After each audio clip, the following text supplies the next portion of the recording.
ओम नमो नारायणाय नमः। जय श्री हरि। प्रिय श्रोताओं, आज बृहस्पतिवार के दिन भगवान बृहस्पति देव के चरणों में नमन करते हुए पूरी श्रद्धा और भक्ति के साथ सुनते हैं बृहस्पतिवार संपूर्ण व्रत कथा और आरती। तो प्रेम से बोले लक्ष्मी नारायण की जय। जय श्री हरि। पौराणिक कथा के अनुसार प्राचीन समय की बात है। भारतवर्ष में एक राजा राज्य करता था।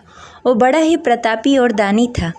वह नित्य प्रति मंदिर में भगवत दर्शन करने के लिए जाता और ब्राह्मणों और गुरु की सेवा किया करता। उसके द्वार से कोई भी याचक निराश होकर नहीं लौटता। वह प्रत्येक गुरुवार को व्रत रखता एवं पूजन करता, गरीबों की सहायता करता।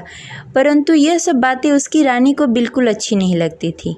वह न तो व्रत करती और न ही किसी को एक भी पैसा दान में देती थी। वह राजा से भी ऐसा करने को मना किया करती थी। एक समय की बात है, राजा शिकार खेलने के लिए वन को चले गए। घर पर रानी और दासी थी। उस समय गुरु बृहस्पति साधु का रूप धारण करके राजा के दरवाजे पर भिक्षा मांगने के लिए आए। साधु ने रानी से भिक्षा मांगी तो वह कहने लगी, हे साधु महाराज, मैं इस दान पुण्य से तंग आ गई हूँ।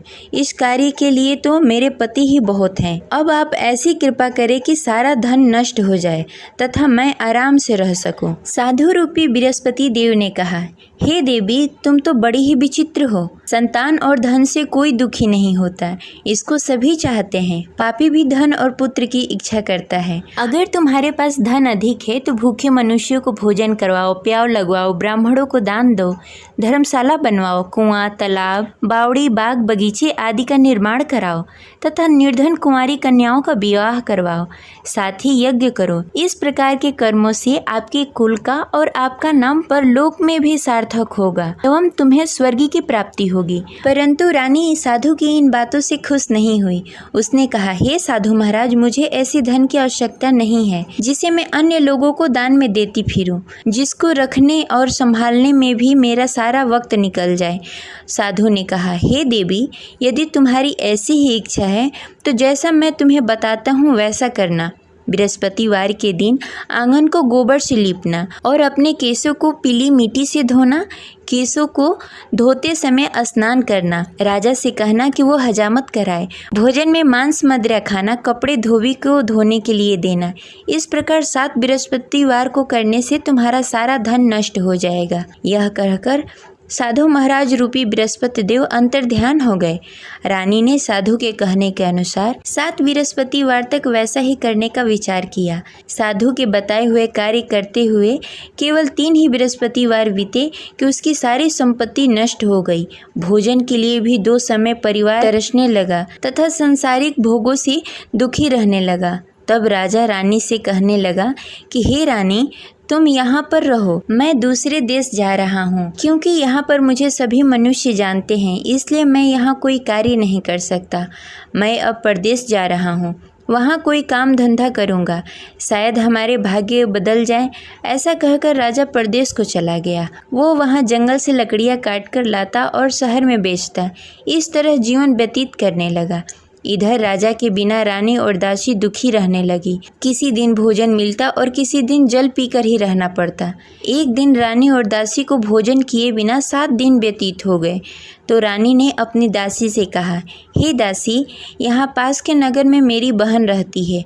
वह बड़ी ही धनवान है। तुम उसके पास जाओ और वहाँ से 5 सेर बेजल मांग के लाओ, जिससे कुछ समय के लिए गुजारा हो जाएगा। दासी रानी की बहन के पास गई।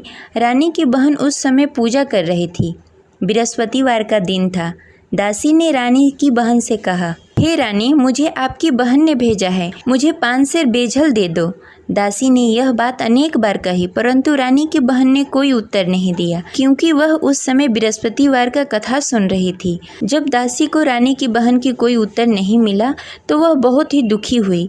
उसे क्रोध भी आया। वह लौटकर रानी से बोली, हे रानी, आपकी बहन बहुत ही घमंडी है। वह छोटे लोगों से बात नहीं करती। मैंने उससे कहा, उसने कोई उत्तर नहीं दिया। मैं वापस चली आई।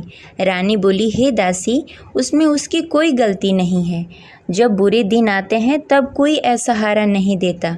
अच्छे बुरे का पता विपत्ति में ही लगता है। जो ईश्वर की इच्छा होगी वही होगा, यह सब हमारे भाग्य का दोष है। उधर रानी की बहन ने सोचा कि मेरी बहन की दासी आई हुई थी, परंतु मैं उससे नहीं बोली, इससे वह बहुत दुखी हुई होगी।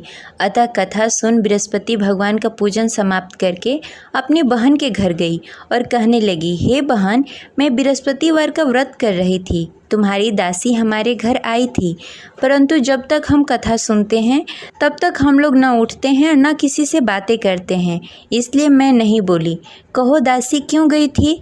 रानी बोली, बहन, हमारे घर अनाज नहीं था। वैसे तुमसे कोई बात छिपी नहीं है, इस कारण मैंने दासी को तुम्हारे पास 5 सर बेजल के लिए भेजा था। रानी की बहन बोली, बहन देखो, बृहस्पति भगवान सबकी मनोकामनाएं पूर्ण करते हैं, देखो शायद तुम्हारे घर में कहीं अनाज रखा हो। यह सुनकर दासी घर के अंदर गई, वहाँ से उसे एक घड़ा बेजल का भरा हुआ मिल गया। उसे बड़ी हैरानी हुई क्योंकि उसके एक एक बर्तन देख लिया था। उसने बाहर आकर रानी को बताया। दासी अपने रानी से कहने लगी, हे रानी देखो, वैसे हमको जब अन्न नहीं मिलता तो हम रोज ही व्रत करते, अगर इनसे इस व्रत की विधि और कथा पूछ ली जाए तो हम भी इस व्रत को किया करेंगे। दासी के कहने पर रानी ने अपनी बहन से बृहस्पतिवार के व्रत के बारे में पूछा। उसकी बहन ने बताया, हे रानी बहन, बृहस्पतिवार को सूर्योदय से पूर्व उठकर स्नान आदि से निवृत्त होकर बृहस्पतिवार का व्रत करना चाहिए, लेकिन उस दिन सिर नहीं धोना चाहिए। बृहस्पतिवार के व्रत में चने की दाल और मुनक्के से विष्णु भगवान और केले के वृक्ष की जड़ की पूजन करनी चाहिए तथा दीपक जलाएं। उस दिन एक ही समय भोजन करें, भोजन पीले खाद्य पदार्थ का करें तथा कथा सुनें। इस प्रकार करने से गुरु भगवान प्रसन्न होते हैं और अन्न पुत्र धन देते हैं। इस प्रकार व्रत और पूजन की विधि बताकर रानी की बहन अपने घर को लौट गई। रानी और दासी दोनों ने ही निश्चय किया कि वे बृहस्पति भगवान का पूजन जरूर करेंगी। 7 दिन बाद जब बृहस्पतिवार आया तो दोनों ने व्रत रखा। घुड़सार में जाकर चना और गुड़ बीन लाई तथा उसकी दाल से केले की जड़ में विष्णु भगवान का पूजन किया। अब भोजन कहाँ से आए? दोनों बड़ी ही दुखी हुई, परंतु उन्होंने व्रत किया था, इस कारण बृहस्पति देव भगवान प्रसन्न थे। वे एक साधारण व्यक्ति के रूप में 2 थालों में सुंदर पीला भोजन लेकर आए और दासी को देकर बोले, हे दासी, यह भोजन तुम्हारे और रानी के लिए है, तुम दोनों करना। दासी भोजन पाकर बड़ी ही प्रसन्न हुई और रानी से बोली, रानी जी भोजन कर लो। रानी को भोजन आने के बारे में कुछ पता नहीं था, इसलिए वह दासी से बोली, जा तू ही भोजन कर ले, क्योंकि तू हमारी व्यर्थ में हंसी उड़ाती है। दासी बोली, एक व्यक्ति अभी भोजन देकर गए हैं। रानी कहने लगी, वह भोजन तेरे लिए दे गए होंगे, तू ही भोजन कर ले। दासी ने कहा, वह व्यक्ति हम दोनों के लिए भोजन की थाली लेकर आए हैं, इसलिए मैं और आप दोनों ही साथ भोजन करेंगी। फिर दोनों ने गुरु भगवान का नमस्कार किया और भोजन प्रारंभ किया। उसके बाद से वे प्रत्येक बृहस्पतिवार को गुरु भगवान का व्रत और पूजन करने लगी। बृहस्पति भगवान की कृपा से उसके पास धन हो गया, परंतु रानी फिर पहले की तरह आलस्य करने लगी। तब दासी बोली, देखो रानी, तुम पहले भी इस प्रकार का आलस करती थी, तुम्हें धन को रखने में कष्ट होता था, इस कारण सभी धन नष्ट हो गए। अब गुरु भगवान की कृपा से धन मिला है तो फिर तुम्हें आलस्य होता है। बड़ी मुसीबतों के बाद हमने यह धन पाया है, इसलिए हमें दान पुण्य करना चाहिए। तुम भूखे मनुष्यों को भोजन कराओ, प्याव लगवाओ, ब्राह्मणों को दान दो, कुआं, तालाब, बावड़ी आदि का निर्माण कराओ, मंदिर पाठशाला बनवाओ, दान दो, कुंवारी कन्याओं का विवाह करवाओ। धन को शुभ कार्यों में खर्च करो, जिससे तुम्हारे कुल और यश बढ़े तथा स्वर्ग की प्राप्ति हो और पितृ प्रसन्न हो। दासी की इन बातों को मानकर रानी ने इसी प्रकार का कार्य करना प्रारंभ कर दिया, जिससे उसका काफ़ी यश फैलने लगा। एक दिन रानी और दासी आपस में विचार करने लगी, न जाने राजा किस दशा में होंगे, उनकी कोई खोज खबर नहीं है। गुरु भगवान से उन्होंने प्रार्थना की और भगवान ने रात्रि में राजा को स्वप्न में कहा, हे राजा, उठ, तेरी रानी तुझे याद करती है, अब अपने देश को लौट जा। राजा प्रातःकाल उठकर जंगल से लकड़ियाँ काटकर लाने के लिए जंगल की ओर चल पड़ा। जंगल में गुजरते हुए वह सोचने लगा, रानी की गलती से कितने दुख भोगने पड़े। राजपाट छोड़कर जंगल में आकर रहना पड़ा। जंगल में लकड़ियां काटकर उन्हें बेचकर गुजारा करना पड़ा। उसी समय उस जंगल में बृहस्पति देव साधु के रूप में प्रकट हुए और राजा से पूछने लगे, हे लकड़हारे, तू इस सुनसान जंगल में किस चिंता में बैठा है, मुझे बताओ। यह सुनकर राजा के नेत्रों में जल भर आया और साधु की वंदना कर बोला, हे प्रभु, आप सब कुछ जानते हैं। इतना कहकर राजा ने साधु को अपनी संपूर्ण कहानी सुनाई। महात्मा तो स्वभाव से ही दयालु होते हैं। वे राजा से बोले, हे राजा, तुम्हारी रानी ने बृहस्पति देव के प्रति अपराध किया था, जिसके कारण तुम्हारी यह दशा हुई। अब तुम किसी प्रकार की चिंता मत करो, भगवान तुम्हें पहले से भी अधिक धन देंगे। देखो, तुम्हारी पत्नी ने बृहस्पतिवार का व्रत करना प्रारंभ कर दिया है। अब तुम भी बृहस्पतिवार के दिन व्रत रखो। चने की दाल और गुड़ जल के लोटे में डालकर केले के पत्ते में विष्णु भगवान का पूजन करो। फिर कथा कहो या सुनो, भगवान तुम्हारी सब मनोकामनाएं पूर्ण करेंगे। साधु को प्रसन्न देखकर राजा बोला, हे प्रभु, मुझे लकड़ी बेचकर इतना पैसा भी नहीं बचता जिससे भोजन करने के उपरांत कुछ बचा सकूं। मैंने रात्रि में अपनी रानी को व्याकुल देखा। मेरे पास कोई साधन नहीं जिससे समाचार जान सकूं। फिर मैं बृहस्पतिवार की कौन सी कहानी कहूँ या सुनूं? मुझको तो कुछ भी मालूम नहीं है। साधु ने कहा, हे राजा, तुम किसी बात की चिंता मत करो। बृहस्पतिवार के दिन तुम रोजाना की तरह लकड़ियाँ लेकर शहर जाओ। तुम्हें रोज से दुगना धन प्राप्त होगा, जिससे तुम भली भांति भोजन कर लोगे तथा बृहस्पति देव की पूजा सामग्री भी लेकर आओगे। बृहस्पति देव की कथा इस प्रकार है। प्राचीन काल में एक बहुत ही निर्धन ब्राह्मण था। उसके घर में कोई संतान नहीं थी। वह नित्य प्रति पूजा पाठ करता, परंतु उसकी स्त्री बहुत ही मलिनता के साथ रहती। वह न स्नान करती, न ही किसी देवता का पूजन करती। प्रातःकाल उठते ही सर्वप्रथम भोजन करती, बाद में कोई अन्य कार्य करती। ब्राह्मण देवता बहुत ही दुखी रहते थे। पत्नी को बहुत समझाते, किंतु उसका कोई परिणाम नहीं निकलता। भगवान की अनुकंपा से एक समय ब्राह्मण की पत्नी गर्भवती हुई और 10वें महीने एक सुंदर कन्या को जन्म दिया। निर्धन ब्राह्मण कन्या के जन्म से बहुत दुखी हुआ। धीरे धीरे ब्राह्मण की कन्या बड़ी होने लगी। बचपन से ही उस कन्या की रुचि भगवान विष्णु की पूजा में थी। वह प्रातः उठती, स्नान ध्यान करती, उसके बाद भगवान विष्णु की पूजा करती और मंदिर में जाती। बृहस्पतिवार को व्रत करके विधि विधान पूर्वक पूजा पाठ करती। पूजा पाठ के बाद वह पढ़ने के लिए पाठशाला जाती। घर से चलते समय वह मुट्ठी भर जौ साथ में लेकर जाती और पाठशाला के रास्ते में थोड़ी थोड़ी जौ गिराते जाती। जब पाठशाला से लौटकर आती, जौ के दाने सोने में बदल जाते। लड़की सभी सोने के दाने बीन लाती। एक दिन जब वह सोने के दानों को साफ कर रही थी, तो उसकी माँ ने कहा, बेटी, सोने के दाने साफ करने के लिए सोने का सूप भी होना चाहिए। अगले दिन बृहस्पतिवार था। उसने भगवान बृहस्पति देव की पूजा करते हुए प्रार्थना की, हे भगवान, यदि मैंने आपका व्रत विधि विधान से किया हो तो मुझे सोने का सूप दे दो। भगवान बृहस्पति देव ने उसकी मनोकामना पूरी करने का वचन दिया। पाठशाला से लौटते समय उसने रास्ते में सोने का सूप पड़ा हुआ मिला। घर लौटकर सोने का सूप अपनी माँ को दिखाकर वह सोने के दाने साफ करने लगी। उसी समय नगर का राजकुमार उसके घर के पास से गुजर रहा था। उस सुंदर लड़की को सोने के सूप में जौ साफ करते देख राजकुमार उस पर मोहित हो गया। राजकुमार ने अपने पिता से उस लड़की से विवाह करने की इच्छा प्रकट की। तो राजा ने ब्राह्मण को महल में बुलाकर राजकुमार से उसकी लड़की के विवाह की बात कही। ब्राह्मण तैयार हो गया। धूमधाम से उस लड़की का विवाह राजकुमार से हो गया। दुल्हन बनकर ब्राह्मण की लड़की महल में चली गई। लड़की के चले जाने से ब्राह्मण फिर से निर्धन हो गया।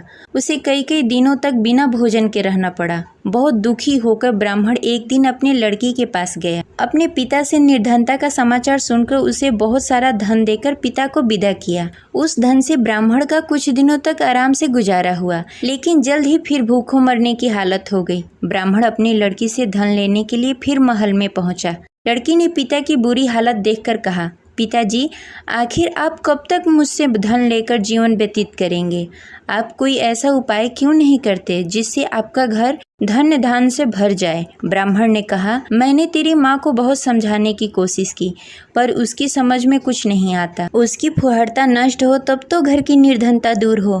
तब कुछ सोचकर लड़की ने पिता से कहा, पिताजी, आप कुछ दिनों के लिए माँ को मेरे पास छोड़ जाओ। तब कुछ सोचकर ब्राह्मण ने पत्नी को लड़की के पास महल में छोड़ दिया। लड़की ने अपनी माँ से कहा, माँ, तुम कल प्रातः उठकर स्नान आदि करके भगवान विष्णु की पूजा करना। पूजा करने से तुम्हारी निर्धनता अवश्य दूर हो जाएगी। लेकिन उसकी माँ ने उसकी कोई बात नहीं मानी। तब क्रोधित होकर लड़की ने अपनी माँ को एक कक्ष में बंद कर दिया। सूर्योदय के समय माँ को उठाकर जबरदस्ती उसे स्नान आदि करवाया। फिर मंदिर में ले जाकर भगवान बृहस्पति देव की पूजा करवाई। कुछ दिनों तक ऐसा करने से माँ की बुद्धि में कुछ परिवर्तन हुआ और वह स्वयं बृहस्पतिवार का व्रत रखने लगी। उसके व्रत करने से ब्राह्मण के घर की निर्धनता दूर हो गई और भगवान विष्णु की अनुकंपा हुई और दोनों पति पत्नी धन संपत्ति पाकर आनंद पूर्वक जीवन व्यतीत करते हुए विष्णु धाम को चले गए। लकड़हारा बने राजा ने उस साधु से भगवान विष्णु देव की यह कथा सुनकर बृहस्पतिवार का व्रत करना शुरू कर दिया और भगवान विष्णु की पूजा करने लगा। उस दिन से उसकी सभी क्लेश दूर हो गए। लेकिन अगले बृहस्पतिवार को कामकाज में अधिक व्यस्त होने के कारण उसने भगवान बृहस्पति देव का व्रत नहीं किया। भगवान बृहस्पति देव लकड़हारे से क्रोधित हो गए और उसे भूल की सजा दी। उस दिन नगर के राजा ने नगर में घोषणा करके सबको सूचित किया कि प्रत्येक नागरिक मेरे महल में भोजन करने आए। जो नहीं आएगा उसे अपराधी मानकर भारी दंड दिया जाएगा। लकड़हारा बने राजा ने उस नगर के राजा की घोषणा तो सुनी, लेकिन जंगल से लकड़ी काटकर लाने और उसे बेचने में देरी हो जाने के कारण वह समय पर महल में भोजन करने नहीं पहुंच सका। अतः राजा के सैनिक लकड़हारे को पकड़कर महल में ले गए। राजा ने उसे महल के एक कक्ष में बैठाकर भोजन कराया। उस कक्ष में एक खुट्टी पर रानी का सोने का हार लटका हुआ था। लकड़हारा अकेला उस कक्ष में भोजन कर रहा था। तभी उसने एक आश्चर्यजनक घटना देखी। देखते ही देखते वह खुट्टी हार को निगल गई। थोड़ी देर बाद जब राजा ने हार को गायब देखा तो लकड़हारे को कारावास में डाल दिया। लकड़हारा मन ही मन अपने भाग्य को कोसने लगा। तभी उसे जंगल में मिले साधु का स्मरण हुआ। थोड़ी देर में भगवान बृहस्पति देव सन्यासी के रूप में उसके सामने प्रकट हुए और कहा, हे लकड़हारे, तूने भगवान बृहस्पति देव की पूजा नहीं की, इसी कारण तुम्हें कष्ट हो रहा है। लेकिन अब चिंता मत करो, बृहस्पतिवार के दिन कारागार के दरवाजे पर तुम्हें कुछ पैसे पड़े हुए मिलेंगे। उन पैसों से भगवान बृहस्पति देव का व्रत करके उनकी पूजा करोगे तो तुम्हारे सारे दुख दूर हो जाएंगे। फिर बृहस्पतिवार के दिन दरवाजे पर पड़े पैसे राजा को मिले, जिससे उसने चने की दाल, गुड़, मुनक्का मंगाकर भगवान बृहस्पति देव की कथा कही और व्रत किया, जिससे भगवान बृहस्पति देव प्रसन्न होकर उस नगर के राजा को स्वप्न में लकड़हारे को मुक्त करने को कहा। सुबह राजा ने आकर अपने कक्ष में देखा कि खूंटी पर हार टंगा हुआ है। राजा ने लकड़हारे को मुक्त कर दिया, उसे धन और आभूषण देकर विदा किया। लकड़हारा बना राजा उस नगर से चलकर अपने नगर की तरफ चल दिया। जब राजा अपने नगर में पहुंचा तो उसने देखा उस नगर में कुएं, धर्मशाला, बाग बगीचे देखकर बहुत प्रसन्न हुआ। राजा ने किसी से पूछा, ये कुएं धर्मशाला किसने बनवाए? सबने उसे बताया कि ये सब रानी और दासी ने बनवाए हैं। राजा जब महल में पहुंचे तो रानी ने उनका भव्य स्वागत किया। तब राजा ने निश्चय किया कि सप्ताह में एक बार तो सभी बृहस्पतिवार का व्रत तथा पूजन कर सकते हैं, परंतु मैं प्रतिदिन व्रत किया करूँगा तथा दिन में 3 बार कथा कहूँगा। अब राजा हर समय दुपट्टे में चने की दाल बांधकर रखते तथा दिन में 3 बार बृहस्पतिवार का कथा कहते। कुछ दिनों के बाद राजा को अपनी बहन की याद आई। एक दिन घोड़े पर सवार होकर राजा अपनी बहन से मिलने के लिए चल दिया। अभी राजा नगर के बाहर ही पहुंचा था कि उसने देखा कि कुछ लोग एक 100 को ले जा रहे हैं। राजा को स्मरण हुआ कि आज उसने किसी को बृहस्पतिवार का व्रत कथा नहीं सुनाया। राजा ने उन लोगों से रोककर कहा, भाइयों, आप 100 ले जाने से पहले मुझसे बृहस्पतिवार का कथा सुन लो। लोगों ने राजा पर क्रोधित होते हुए कहा, तुम पागल तो नहीं हो?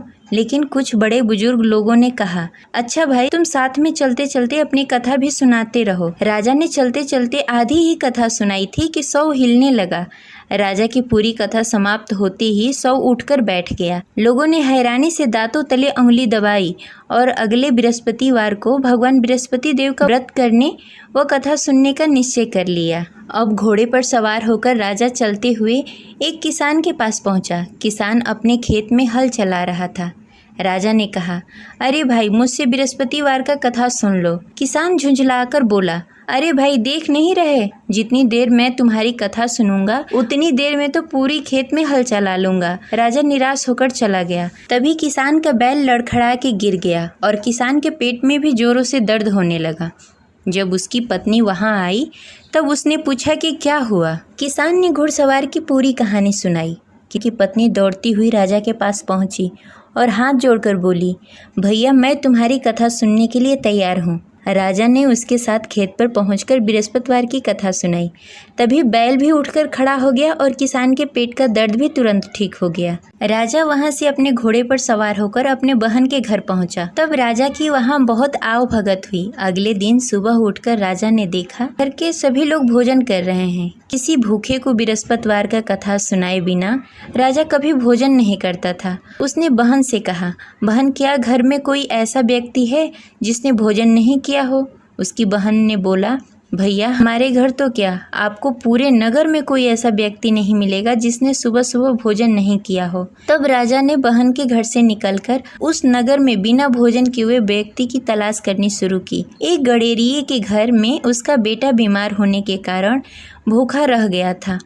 राजा ने उसको जाकर बृहस्पतिवार का कथा सुनाया।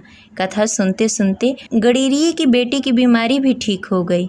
सबने राजा की बहुत प्रशंसा की। एक दिन राजा ने अपनी बहन से कहा, बहन, अब हम अपने घर जाना चाहते हैं, तुम भी हमारे साथ चलो, कुछ दिन वहाँ रहकर लौट कर आना। राजा की बहन ने अपनी सास से पूछा तो सास ने ताने देते हुए कहा, बहू, मायके जाना हो तो अकेली जाना, मेरे पोतों को लेकर नहीं जाना। तुम्हारे भाई की कोई संतान नहीं है, कहीं तुम्हारी भाभी मेरे पोतों को भी जादू टोना न कर दे। दूसरे कक्ष में बहन की सास की बातें सुनकर राजा दुखी मन से अकेले ही अपने नगर को लौट गया। रानी ने राजा से कहा, आप तो अपनी बहन को साथ लाने गए थे, फिर बहन को साथ क्यों नहीं लेकर आए?